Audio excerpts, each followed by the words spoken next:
मुख्तार अंसारी कायर व्यक्ति है। तो मुख्तार इस तरह के कृत्य कराते रहते हैं। हत्या भी करवाई उन्होंने, उन पर चली थी गोली ना, पैजामा खराब हो गया था, चेंज करके गए थे। यह गंदे विचार के लोग हैं।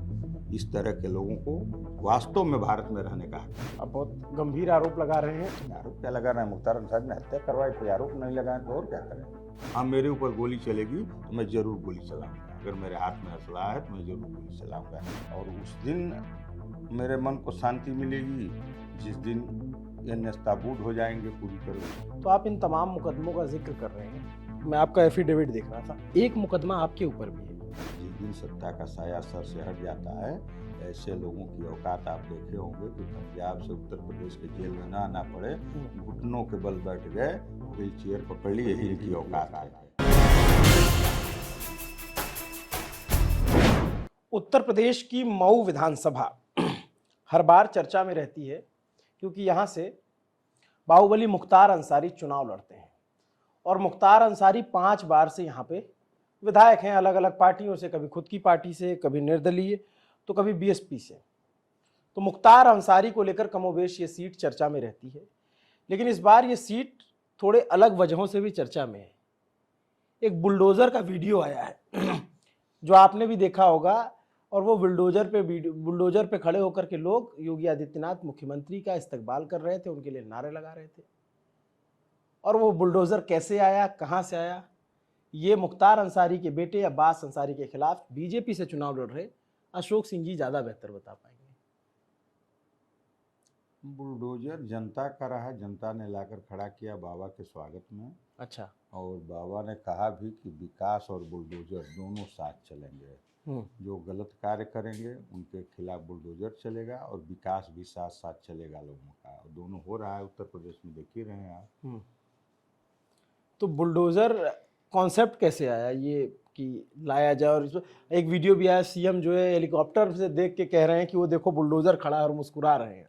नहीं, ऊपर से कोई कैसे देख लिया सीएम देख कर रहे हैं? नहीं, उनका एक वीडियो है, वो हेलीकॉप्टर में आ रहे हैं, बैठे हुए हैं, और उनके साथ जो बैठे हुए हैं तो दिखा रहे हैं कि वो देखो बुलडोजर नीचे खड़ा है। हाँ, देखे होंगे अधिकतर लोग। हेलीकॉप्टर थोड़ा नीचे ही ऊंचाई पे रहा होगा तो वहां से दिख गया होगा। दिख गया होगा बुलडोजर। बाबा को तो बुलडोजर बाबा के नाम से प्रसिद्ध हो गए हैं, चारों तरफ चर्चा है बुलडोजर बाबा की। हाँ। और होना भी चाहिए। कितनी बुरी स्थिति थी उत्तर प्रदेश की माफियाओं के सामने, पुलिस लाचार थी। भैंस खोजने के लिए पुलिस लगती थी। आज इनके लिए भैंस के लिए एसपी के ट्रांसफ़र हो जाते थे। आज उनकी स्थिति देख लीजिए। ये देखो ये कौन है, आज उनकी स्थिति देख लीजिए कि क्या स्थिति में पहुंच गए हैं आजम खां साहब। तो गर्मी तो बाबा कहे ना कि गर्मी के दिन में शिमला बना देता हूँ, तो शिमला बना दिए हैं। जो अपराधी हैं ना, उन लोगों को शिमला बना ही दिए हैं। तो बुलडोजर क्या यहाँ भी चलेगा? बुलडोजर इसके पहले चला था, चलेगा क्या? चला था और आगे भी चलेगा। और बाबा ने कहा कि जब तक इन माफियाओं को उनके अंतिम जगह हम पहुंचा नहीं लेंगे तब तक बुलडोजर चलेगा। अशोक सिंह जी, जब मैं आपसे बातचीत करने के लिए आया और देख रहा था तो मेरी नज़र एक तस्वीर पे गई। अजय प्रकाश सिंह उर्फ मन्ना सिंह, नाम के आगे स्वर्गीय लिखा है। कौन है ये? मेरे बड़े भाई। आपके बड़े भाई जी। 29 अगस्त 2009 को क्या हुआ था? इनकी हत्या मुख्तार अंसारी ने करवाई थी। आरोप लगा रहे हैं? आरोप क्या लगा रहे हैं? मुख्तार अंसारी ने हत्या करवाई थी, आरोप नहीं लगाए तो और क्या करें? क्या हुई थी घटना कुछ? मुख्तार अंसारी मेरे भाई बड़े ठेकेदार थे पीडोल्डी के जी। और मुख्तार अंसारी को 10% गुंडा टैक्स चाहिए था जी। तो भाई ने कहा कि भाई अपनी मेहनत की कमाई का खाता हूँ, मैं क्यों किसी गुंडा को क्यों मैं झुकने जाऊँ और टैक्स देने जाऊँ। इसी बात को लेकर उन्होंने मेरे भाई की हत्या करवा दी। उसके बाद कहाँ हुआ, कैसे हुआ कुछ? गाजीपुर तिराहे पर, जहाँ आप बैठे हैं यहाँ से थोड़े 50 मीटर दूर पर यूनियन बैंक है, उसी के बगल में ट्रकों का हिसाब ले रहे थे। साइड से आए, गाड़ी में बैठे थे, सफारी में अपने ट्रकों का हिसाब ले रहे थे। 3 मोटरसाइकिलों से 6 लोग आए और उन्होंने गोली मारी, उनको मारी। ड्राइवर था शब्बीर, उसको लगी, और उसमें अंदर बैठे थे राजेश राय जी, उनके सहयोगी थे, उनको लगी, 3 लोग। तो भाई साहब की तो मौके पर डेथ हो गई, राजेश राय 1-1.5 महीने बाद उनकी डेथ हुई, और शब्बीर जो है उसका इलाज कराया गया, बहुत पैसा लगा बनारस में, ठीक हो गया। बाद में वो पक्षद्रोही हो गया, मुख्तार अंसारी ने उसको खरीद लिया। नहीं, लेकिन आप सीधे सीधे मुख्तार अंसारी का नाम ले रहे हैं, लेकिन मेरी जानकारी में जो है कि कोर्ट ने इस केस में उनको बरी कर दिया है, सत्य है? कोर्ट ने किन परिस्थितियों में बरी किया है, कोर्ट पे बहुत टिप्पणियां नहीं की जा सकती हैं, लेकिन आप बतावें कि कोर्ट का फैसले में दे रही है कि यह प्रोफेशनल शूटर थे जिन लोगों ने हत्या की।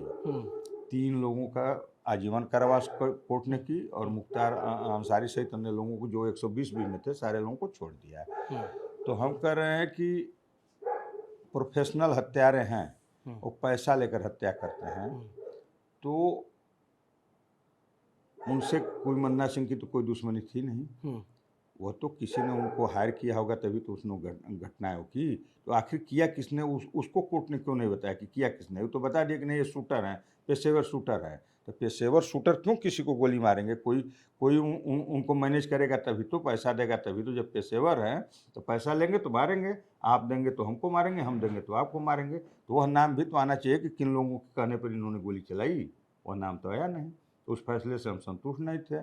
उस फैसले के खिलाफ हम हाई कोर्ट गए अपील में, और राज्य सरकार भी गई उस फैसले के खिलाफ हाई कोर्ट में, और दोनों फैसले, दोनों अपीलें एक साथ स्वीकृत होकर एक साथ ज्वाइंट हो गई हैं। कोरोना काल में नहीं चली, अब चलने वाली, अब शुरू होगी। दूसरी घटना 19 मार्च 2010 को, उसमें जो चंद्रदीर गवाह थे राम सिंह मौर्य, और सुरक्षा में शब्बीर के लगाए गए थे सतीश कुमार सिपाही थे। दोनों लोगों को RTO दफ्तर पर गोली मारकर हत्या कर दी गई दबाव बनाने के लिए। उसमें वो मुकदमा MPMLA कोर्ट में चल रहा है, उसमें नेम्ड FIR हमने करवाई थी मुख्तार अंसारी के खिलाफ। उसमें तो 120 भी के थे, अज्ञात का मुकदमा था। पहला पुलिस की विवेचना में नाम आया था, दूसरा हमने कराया। फिर उन्होंने 2014 में इस मुकदमे से बचने के लिए, मुझ पर दबाव बनाने के लिए, तरवा में, आजमगढ़ में तरवा थाना पड़ता है, वहाँ पर उनके त्रिदेव कंपनी करके कंस्ट्रक्शन करके उमेश सिंह, राजन सिंह, उनके चेले हैं, कोयला माफिया, उन पर भी कार्रवाई हुई। बुलडोजर उनका भी 10 करोड़ की माल था, वो गिराया गया उनका। तो वहाँ उनका काम चल रहा था, तो मुझे फंसाने के चक्कर में उन्होंने, अब बिहार के लेबर थे, गोली चलवा दिया। उसमें एक मर गया, एक घायल था, शायद बाद में वो भी मर गया। 2 लोगों पर गोली चलवा कर मुझे नेम्ड मुकदमे में डाल दिया कि ये आए अशोक सिंह और हमको लक्ष्य करके गोली चलाए, हम किनारे हो गए, लेबरों को लग गई, 2 लेबर मर गए। उन्होंने ऐसा किया। आनंददेव तिवारी साहब वहाँ कप्तान थे, आजमगढ़ सपा की गवर्नमेंट थी, लेकिन उन्होंने, ईमानदार आदमी, अच्छे अधिकारी, विवेचना कराई। मुख्तार अंसारी उसमें मुलजिम हुए। ये कौन से साल की बात है? 2014 की। अच्छा। मुख्तार अंसारी उसमें मुलजिम हुए, और उमेश सिंह, राजन सिंह, दोनों लोग पकड़ कर जेल गए। मुख्तार अंसारी चूँकि जेल में थे तो 120 भी के मुलजिम हुए। तो मुख्तार इस तरह के कृत्य कराते रहते हैं। हत्या भी करवाई उन्होंने।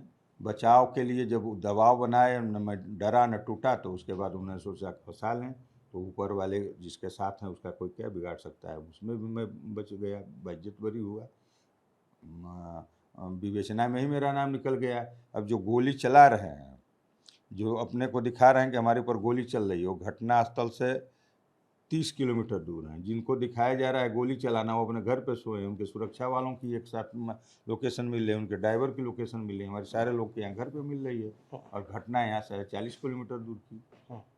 जो दिखाया कि हमारे ऊपर गोली चली, मौके पे थे, उनका सर्विलांस पर निकलवा कर लोकेशन देखे, उनके मोबाइल का, चूँकि STF में रहे हैं तो उन्होंने फटाफट सब करवा लिया। उनको लग गया कि दबाव बनाने के लिए साजिश है, फिर उन लोगों को मुलजिम बना दिया, मेरा नाम निकल गया मुकदमे से।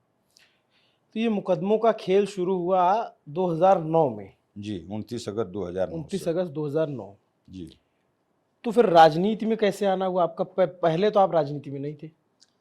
हम सामाजिक जीवन में थे, और राजनीति केवल एक दल नहीं था, दल से कहीं जुड़े नहीं थे। बाकी जो सामाजिक, अब समाज सेवा के लिए राजनीति में आना जरूरी नहीं है, न विधायक होना जरूरी है, न ही सांसद होना जरूरी है। मैं एक छोटा सा उदाहरण देता हूँ। कभी आप हरिद्वार जाइए, एक दिव्य प्रेम सेवा मिशन करके संस्था है, आशीष भैया भैया भैया सब लोग कहते हैं, उसके वो फाउंडर क्या अध्यक्ष हैं। हाँ, तो उन्होंने वह संस्था केवल गरीब बच्चों के लिए बनाई है। वहाँ कुष्ठ रोगियों के बच्चे, भीख मांगने वालों के बच्चे और जो अत्यंत गरीब हैं जिनके पास कोई व्यवस्था नहीं, उनके बच्चों के लिए उन्होंने धीरे धीरे शुरुआत किया कुष्ठ रोगियों की सेवा करते करते, और आज बहुत बड़े मुकाम पर वो पहुंच गया है विद्यालय। कभी आप जाएंगे वहाँ, रुकना हो तो चंडी घाट पे है। चंडी घाट ऐसी जगह है कि पूरे भारत के सारे जगह के कुष्ठ रोगी वहीं मिलते हैं, जो घर से उपेक्षित होकर जाते हैं वहीं शरण मिलती है। उनकी सेवा करते हैं। उनके यहाँ राष्ट्रपति आते हैं, उनके यहाँ प्रधानमंत्री आते हैं, उनके यहाँ मुख्यमंत्री आते हैं, हमेशा लोग आते जाते रहते हैं। तो कोई सांसद विधायक है नहीं, जनसेवा की मन में भावना है, करते हैं। तो 2016 में एक हमारे पूर्व सांसद रहे हैं हरिनारायण जी, उसमें सांसद थे, उन्होंने फ़ोन किया कि भाई साहब हैं कहाँ? हम के भैया करते हैं, तो मैं आ रहा हूँ।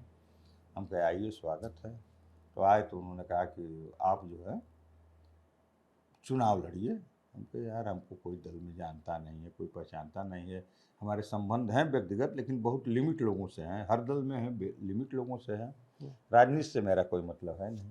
उन्होंने कहा नहीं, आपको चलिए मैं लेकर चलूँगा और लोगों से मिलवाऊंगा, आप चुनाव लड़िए। उन्होंने एक जो है लाइन हमको पकड़ा दी कि नहीं चुनाव लड़िए।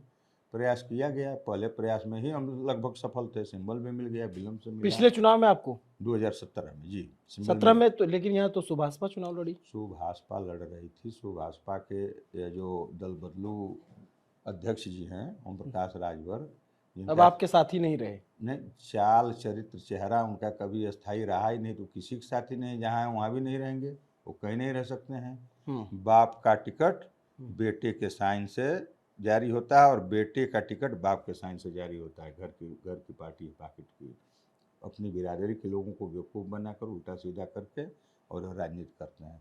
उन्होंने वहाँ से कराया था ठीक मैं चुनाव नहीं लड़ूंगा। यहाँ आने के बाद उन्होंने फ़ोन उठाना बंद कर दिया, तो पार्टी ने अंत में निर्णय लिया नहीं भाई अशोक को लड़ाया जाए, लेकिन विलम्ब हो गया था उसमें। खैर वो बात आई गई। 2016 में हमने राजनीतिक पार्टी पहली बार जीवन में ज्वाइन की, वो भी भारतीय जनता पार्टी, और हमने मन से कह दिया कि यह मेरे जीवन की पहली और आखिरी राजनीतिक पार्टी है। फिर चलते रहे, और लोग भी पार्टियों में, हर दलों में मांगते हैं लोग। भाई जाहिर सी बात है कि आदमी राजनीति में आया तो एक बार इच्छा करती है कि हम चुनाव लड़ने विधायक सांसद हो जाएं जी। अब पार्टी ने मुझ पर विश्वास किया, इसके लिए मैं पार्टी नेतृत्व को बहुत बहुत धन्यवाद देता हूं और आभारी हूं कि पार्टी नेतृत्व ने मुझ जैसे साधारण कार्यकर्ता पर विश्वास किया, और आज आप देख ही रहे हैं चुनाव लड़ रहे हैं। आपका मुकाबला जिस प्रत्याशी से है जी, जिनकी चर्चा भी खूब है, उनका एक वीडियो वायरल है, और उस वीडियो में कहा जा रहा है कि हिसाब किताब पुलिस वालों का ट्रांसफ़र नहीं होगा और हिसाब किताब करेगा। तो हमने उस पक्ष से भी जानना चाहा कि भाई ये ऐसा ऐसा वीडियो है, तो उनका कहना था कि वीडियो जो हमने कहा उसको तोड़ मरोड़ के दिखाया जा रहा है, और कह रहे हैं कि बीजेपी के हमारे जो विरोधी हैं वो इस तरह से वीडियो को वायरल कर रहे हैं। साजिश का काम तो उनका खानदानी है, और ये जो 5 बार के लोग गिनती करते हैं कि 5 बार के मुख्तार अंसारी विधायक हैं, ये सत्ता के बदौलत विधायक और सत्ता के बदौलत गुंडा हैं। जिस दिन सत्ता का साया सर से हट जाता है, ऐसे लोगों की औकात आप देखे होंगे कि पंजाब से उत्तर प्रदेश के जेल में ना आना पड़े, घुटनों के बल बैठ गए, व्हील चेयर पकड़ ली, यही इनकी औकात है।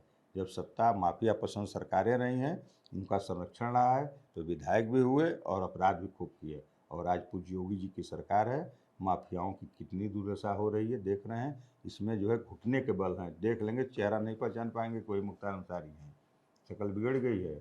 और मुख्तार की उम्र अभी नहीं हुई थी कि मैं बुढ़े हो गए हैं चुनाव न लड़ें। हार के डर से, योगी जी के डर से चुनाव मैदान से मुख्तार भाग गए। बेटे को लाए हैं और झूठ के पुलिंदे हैं सब। टीवी पर आता है, आप लोग भी दिखाते हैं कि इनके घर में स्वतंत्रता संग्राम सेनानी है, इनके नाना ब्रिगेडियर उस्मान थे जिन्होंने नौशेरा की लड़ाई लड़ी, नौशेरा के शेर कहे जाते थे। इनके दादा मुख्तार अंसारी थे, डॉक्टर मुख्तार अंसारी, जो राष्ट्रीय कांग्रेस के कभी अध्यक्ष रहा करते हुए थे 1925। हाँ, इनके चाचा जो है हामिद अंसारी वाइस प्रेसिडेंट थे। तो आपको बता दें हम्म। कि इनके नाना का नाम मुख्तार अंसारी के बाबा का नाम कासिम अंसारी है, न कि डॉक्टर मुख्तार अंसारी। पहली बात, यह लोग बलिया मासूमपुर के रहने वाले हैं। वहाँ आकर पता नहीं किन परिस्थितियों में मोहम्मदाबाद आ गए, जहाँ रहते हैं वहाँ के रहने वाले मूल निवासी नहीं हैं। मूल निवासी लोग बलिया के रहने वाले हैं। इनकी ननिहाल सैदपुर, गाजीपुर में सैदपुर भितरी है, और ब्रिगेडियर उस्मान बीबीपुर घोसी मऊ के रहने वाले हैं। कैसे नाना हो गए? हाँ, तीसरी जो कहते हैं कि उपराष्ट्रपति जो है हमारे चाचा हैं तो उनके गांव के, लेकिन जो उनके कृत्य हैं राष्ट्र विरोधी तत्वों के साथ, तो जरूर माना जा सकता है कि इनके खानदान के पक्का होंगे। हैं तो नहीं, किसके कृत्य? उपराष्ट्रपति के। उनके कृत्य राष्ट्र विरोधी है? राष्ट्र विरोधी नहीं है। अभी अभी जो एक सम्मेलन हुआ था पाकिस्तान और कहाँ, क्या नाम है मैं भूल रहा हूँ, एक पूर्व राष्ट्रपति के बारे में आप कह रहे हैं? पूर्व राष्ट्रपति के बारे में कर रहे हैं। उनकी भाषा आपने नहीं सुना? उनको देश में आप डर बताइए। लगता है। उन्होंने बताया कि मुझे देश में डर लगता है। 10 साल आप रहे तो डर नहीं लगा, राष्ट्रपति पद से हट गए तो डर लगने लगा। यह गंदे विचार के लोग हैं। इस तरह के लोगों को वास्तव में भारत में रहने का हक नहीं है। आप बहुत गंभीर आरोप लगा रहे हैं। एकदम गंभीर नहीं है। यह इस तरह के कृत्य उनके हैं। उनके बयानों को उठाकर देख लीजिए। अभी कोई कौन सा एक हुआ था, वर्चुअल सम्मेलन हुआ था, उसमें उन्होंने जो बातें कही थी उसमें अखबारों में आया था, टीवी में भी खूब चर्चा चला था कि ये ऐसे लोग हैं कि हमेशा भारत को नीचा दिखाने का काम करते हैं, और 10 साल उपराष्ट्रपति बनाए गए। कांग्रेस ने ऐसे लोगों को, ऐसे ही लोगों को पोसा पाला है, और उसी का नतीजा है कि कांग्रेस आज गर्त में चली गई है। आप पुराने रिश्तों का जिक्र किया, आपने बताया कि जो रिश्ते बताए जाते हैं वो गलत बताए जाते हैं उनकी तरफ से। वो केवल भौकाल बनाने के लिए होते हैं। हम कहते हैं कि मान लीजिए हमारे नाना दादा बाबा रिश्ता जोड़ना हो, हम क्षत्रिय हैं, तो हम भी तो जोड़ के राणा प्रताप तक पहुंच जाएंगे, जोड़ते जोड़ते कि नहीं, राणा प्रताप में खानदान का, राणा प्रताप हमारे पूर्वज थे, पहुंच जाएंगे कि नहीं पहुंच जाएंगे? तो उसी तरह वो जोड़ते हैं। सीधा कोई रिश्ता नहीं है। अच्छा, सीधा कोई रिश्ता नहीं है। और अंसारी लिखते हैं, अंसारी हैं भी नहीं मुख्तार अंसारी, मिल्की हैं। अंसारी लिखते हैं। क्या होता है ये? उनमें जातियां होती हैं। हाँ। अंसारी जो है छोटे वर्ग में आते हैं लोग, जो हमारी समझ से एक कताई वताई का काम जो लोग करते हैं अंसारी होते हैं, उनकी संख्या बड़ी होती है। और ये लोग मिल्की हैं, जात से एक मिल्की आती है, लेकिन उनके पहले से इन लोगों ने अंसारी लिखना शुरू कर दिया है कि भविष्य में हमारे लिए काम आएगा, इनकी संख्या बढ़ी है, राजनीति में हम लोगों के साथ रहेंगे, लोग जुड़ेंगे। तो ये अंसारी हैं भी नहीं, लोग मिल्की हैं मुख्तार अंसारी। पहले मुख्तार अंसारी, आपसे बता दें, टिकट ब्लैक करते थे मुख्तार अंसारी मोहम्मदाबाद में। उनके भाई अफजाल अंसारी, किसी से पता कर लीजिएगा, राय साहब का सिनेमा हॉल था, वहाँ टैक्सी साइकिल स्टैंड पर साइकिल खड़ा करते थे। इनकी क्षमता औकात थी। बाप के बाद बेटा आ जाए, बेटा के बाद बेटा का बेटा आ जाए कि ये हमारी विरासत चल रही है। कहाँ की स्टेट हो भाई, तुम्हारी विरासत चली आ रही है, वारिस बनाए जा रहे हो। औकात तुम्हारी यही थी ना। अपराध का पैसा, हराम का पैसा, लूट का पैसा है, हत्या का पैसा है, इसी से आगे पले बढ़े हो। और उसी से वो बेटा जो आज आया है आपके बीच में, मऊ की जनता के बीच में, उसी अपराध के पैसे से पला बड़ा पोसा गया है। उसके भी आचार विचार व्यवहार सब उसी तरह के होंगे। जो हराम के कमाई से जो पला बड़ा रहेगा, उसके दिमाग में भी वही हरामखोरी ही रहेगी। अब बहुत हार्श शब्दों का इस्तेमाल कर रहे हैं आप। मुख्तार अंसारी पे अपने भाई की हत्या का आरोप आपने लगाया। आपने बताया कि वो नाम अपना गलत लिखते हैं, उनकी रिश्तेदारियां गलत बताते हैं। तो मैं चैलेंज करता हूँ, उसकी जांच करवा लें। सगे नहीं हैं। अब जैसे हमने बताया कि हमारे दादा हैं, हमारे भाई हैं, हमारे, तो जोड़ के तो कोई किसी का हो जाएगा। गांव में नहीं किसी के चाचा, किसी के भाई, किसी का बेटा भतीजा लगता है। आपने बीच में जिक्र किया कि दबाव बनाते हैं, तो क्या ऐसे कोई दबाव के लिए फ़ोन कॉल आते हैं या फिर? नहीं, तमाम तरह के दाएं बाएं से दबाव हैं। सीधे फ़ोन कॉल करने की उनकी औकात नहीं। मुझसे जानते हैं कि जवाब क्या मिलेगा। तो आया धमकी कि यहाँ मरवा देंगे, वहाँ मरवा देंगे, ऐसे व्यवस्था किया। मगर ठीक है, मरना एक दिन तुमको भी, मरना एक दिन हमको भी है। ऐसा तो है नहीं कोई अमर हो के आया है। हम भी जरूर मरेंगे, तुमको भी मरना है।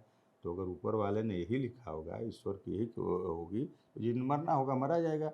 लेकिन कलंक लेकर, क्षत्रिय कुल में जन्मा हूँ, कलंक लेकर मैं नहीं मरूंगा कि मेरे भाई की हत्या हुई और मैं अपराधी नहीं हूँ, मैं गोली नहीं चला सकता। हाँ, मेरे ऊपर गोली चलेगी तो मैं ज़रूर गोली चलाऊंगा, अगर मेरे हाथ में असला है तो मैं ज़रूर गोली चलाऊंगा। रही दूसरी बात, कानून पर मुझे भरोसा है, कानून की लड़ाई जब तक जिंदा रहूंगा तब तक लड़ूंगा। आपको, आप अपने को खतरा बताते हैं इस तरह जो जब ये बातें आप बताते हैं तो ऐसा लगता है कि आप एक खतरे की बात कर रहे हैं। जी। और आपने पुलिस की सुरक्षा भी मांगी? पुलिस की सुरक्षा हमने हाई कोर्ट के आदेश से ली है। अच्छा, क्या हुआ था? इसी घटना को लेकर पुलिस को, तो भाई हाँ। गवाहों को सुरक्षा तो सुप्रीम कोर्ट ने कहा है, गवाहों को सुरक्षा मिल रही, सारे गवाहों को मिली, उस तरह हमको भी मिली हुई है। तो आप उस मामले में गवाह हैं? हम वादी भी हैं, गवाह भी हैं। मैंने मुकदमा, दूसरे वाले घटने में मुकदमा का वादी हूँ और गवाह भी हूँ। दूसरी घटना जो? जो 19 मार्च 2010 को घटी, जिसमें राम सिंह मौर्य और पुलिस कांस्टेबल सतीश कुमार मारे गए थे। वो क्या घटना थी? आरटीओ दफ्तर पर वो भाई की गाड़ी जो है भाभी के नाम ट्रांसफ़र होने गई थी, अच्छा। और वहीं पर उन्होंने गोली चलवाई दबाव बनाने के लिए कि डर जाएंगे लोग। हम्म। तो वो राम सिंह मौर्य मारे गए, उस सिपाही को भी लगी, 3 दिन बाद वो भी, उसकी भी डेथ हो गई, सिपाही की भी। अच्छा, तो आप इन तमाम मुकदमों का जिक्र कर रहे हैं, मैं आपका एफिडेविट देख रहा था, एक मुकदमा आपके ऊपर भी है। है, वो भी साजिश का है। वो जिसने कराया है वो मेरे पहले वाले मुकदमे में गवाह है। उनकी पत्नी हम्म। घर छोड़कर दूसरे के साथ चली गई। आप बताइए, जिस परिवार में मेरे भाई के मुकदमे में 2009 में मुलजिम हो, तो मैं 2011-12 में उसके घर कैसे पहुंच जाऊंगा? कौन सा मेरा रिश्ता हो जाएगा मैं उसके घर जाऊंगा?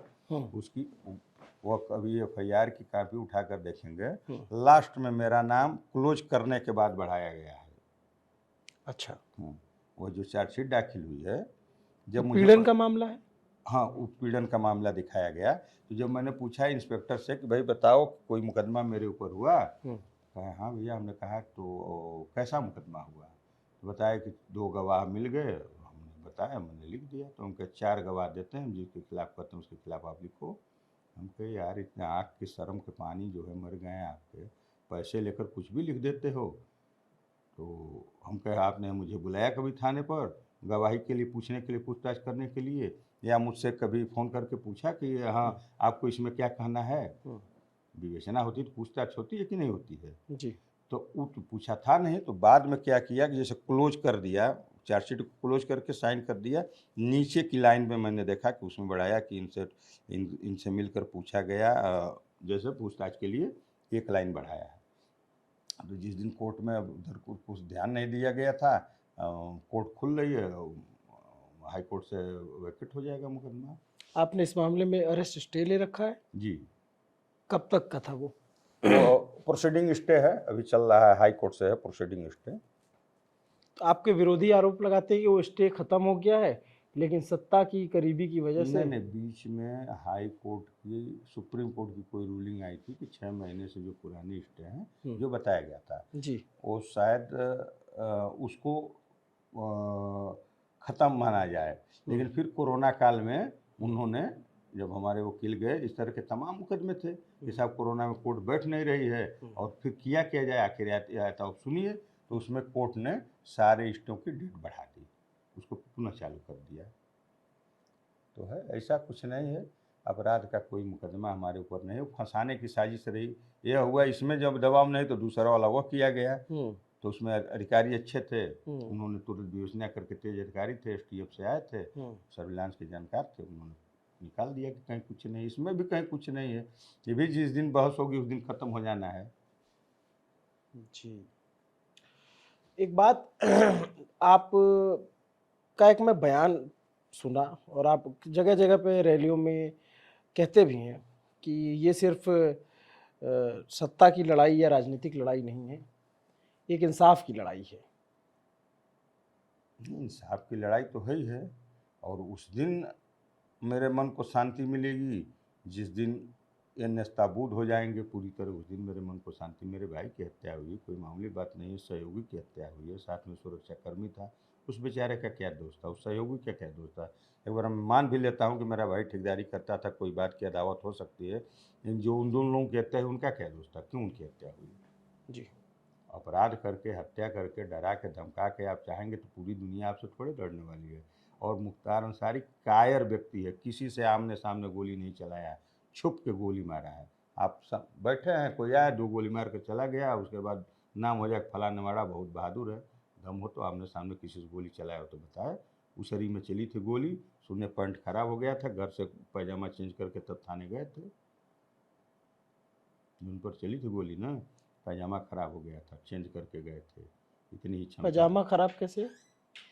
पैजामा खराब कैसे होता है, अब उसको क्या खुल के बताया जाए।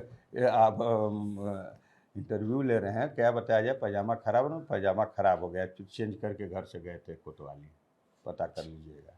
तो इतनी ये आपका औकात है। पहला चुनाव है, पहली जी। बार आप चुनाव लड़ रहे हैं। जी आपको सुबह से, जब हम ये इंटरव्यू रिकॉर्ड कर रहे हैं तो काफ़ी रात हो चुकी है, सुबह से आप दिन भर चुनाव प्रचार में रहते हैं। 5 तारीख को प्रचार का आखिरी दिन है, 7 को मतदान होना है। तो मतदान में इस बार अशोक सिंह कितने आश्वस्त हैं?